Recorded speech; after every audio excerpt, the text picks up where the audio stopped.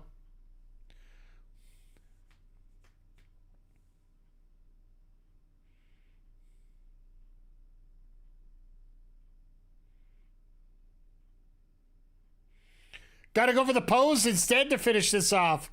There you go.